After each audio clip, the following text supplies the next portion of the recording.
Bonjour à tous, aujourd'hui une nouvelle vidéo.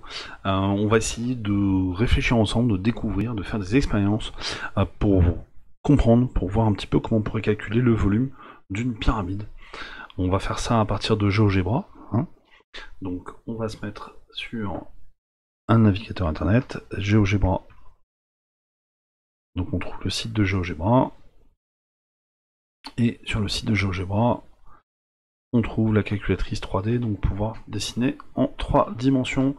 Un petit F11 pour se mettre en plein écran, et on a notre GeoGebra qui est prêt.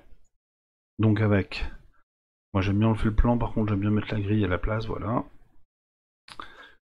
Afin de dessiner une pyramide. Alors on va voir aujourd'hui que pour justement réfléchir au volume d'une pyramide, eh bien il va falloir d'abord réfléchir et se rappeler du volume d'un prisme.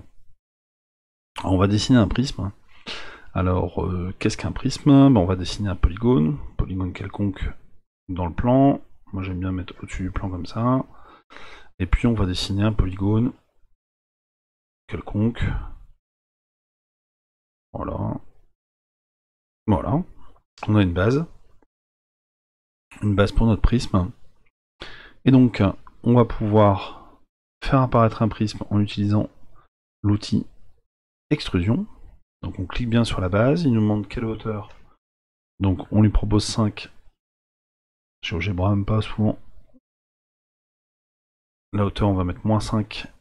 Voilà, et on a dessiné un prisme. Donc je rappelle à tout le monde qu'un prisme, ce sont deux bases parallèles qui sont égales, qui se superposent et qui sont parallèles.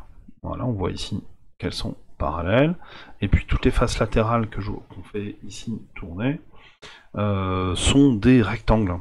Des rectangles, c'est-à-dire avec des angles droits partout. Donc ça, c'est un prisme droit, puisque les faces latérales sont des rectangles, des angles droits.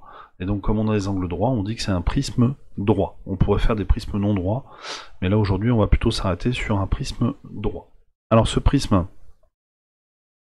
on va lui placer un point sur la face du dessus. Donc là, j'ai utilisé l'outil point sur objet que je vais utiliser sur, non pas le prisme, mais sur le quadrilatère. Voilà.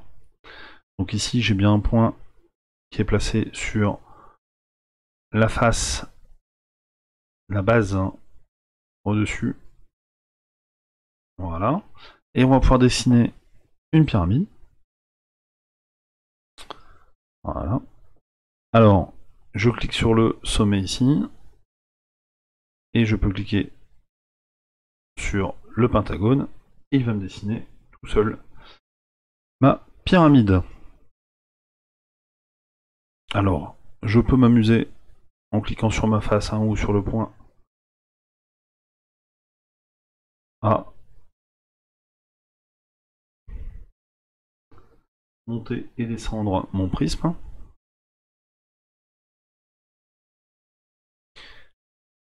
Et on a réussi, en gros, à dessiner une pyramide dans un prisme. On a l'impression que le prisme, c'est comme une boîte de la pyramide.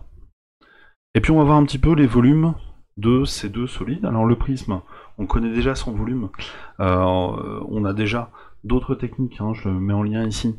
D'autres techniques pour calculer le volume du prisme. Donc le volume du prisme, on sait qu'il faut calculer l'aire de la base que l'on multiplie par la hauteur. Donc quand on fait ce calcul, on peut trouver un volume. Donc là on va demander à GeoGebra de nous calculer le volume, donc 145,55. Alors pour être un petit peu moins précis, on peut aller ici dans propriétés, et puis se mettre par exemple à, voilà, on va arrondir à 146.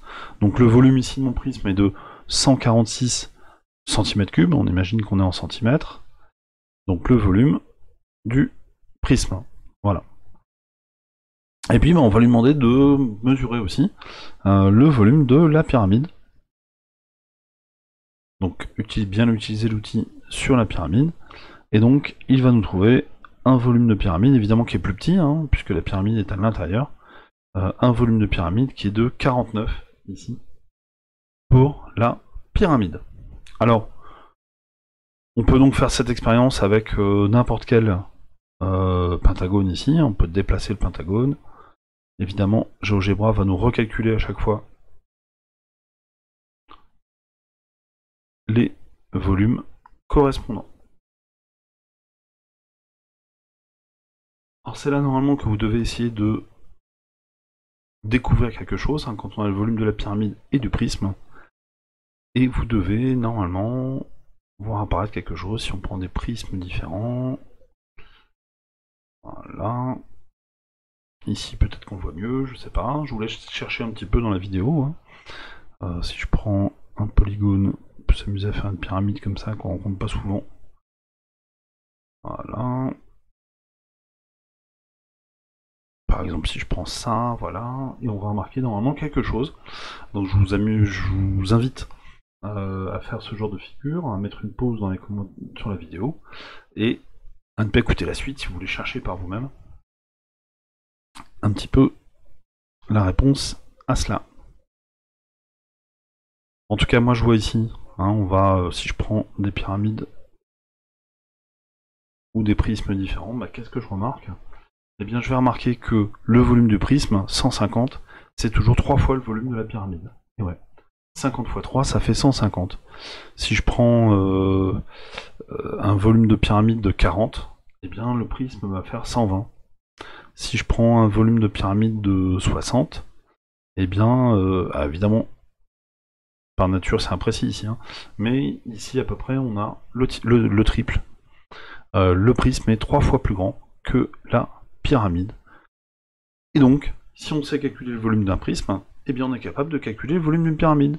Puisque si on calcule le volume du prisme avec la formule vue précédemment, je vous la remets en lien, eh bien on peut calculer le volume d'une pyramide en divisant tout simplement par 3. Alors la formule pour le volume du prisme, c'était l'aire de la base multiplié par la hauteur, hein, donc quand on est capable de calculer l'aire de la base ici, et qu'on multiplie par la hauteur, on a le volume du prisme, eh bien, pour la pyramide, on va pouvoir juste rajouter une division par 3, et donc la formule va devenir le volume de la pyramide, c'est l'aire de la base fois la hauteur, divisé par 3. Alors il faut évidemment réussir, quand on veut calculer le volume d'une pyramide, à calculer l'aire de cette base, hein, la base qui est ici. Évidemment, dans l'exemple que j'ai ici, c'est un petit peu compliqué. On va plutôt travailler avec des pyramides régulières, avec des carrés, avec des triangles, des bases qui seront dont l'aire est plus facilement calculable. Donc, une fois qu'on a calculé l'aire de la base, on multiplie par la hauteur de la pyramide, on divise par 3, et on a trouvé le volume de la pyramide. Là, par exemple, on peut mesurer l'aire de la base.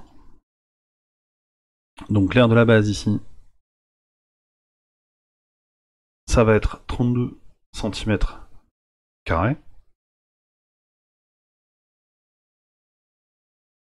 Que l'on multiplie par la hauteur, qui est à peu près ici de 5,5, qu'on divise par 3, et on retrouve le volume de la pyramide qui est de 60. Voilà, j'espère que cette vidéo vous aura plu. Elle a permis de découvrir un petit peu comment on calcule le volume d'une pyramide. Ça nous donne une formule, l'aire de la base fois la hauteur divisé par 3. Il y a d'autres vidéos si vous voulez pour travailler sur GeoGebra. N'hésitez pas également à vous abonner à ma chaîne YouTube, vous aurez plein de vidéos sur les mathématiques au collège. Merci, au revoir.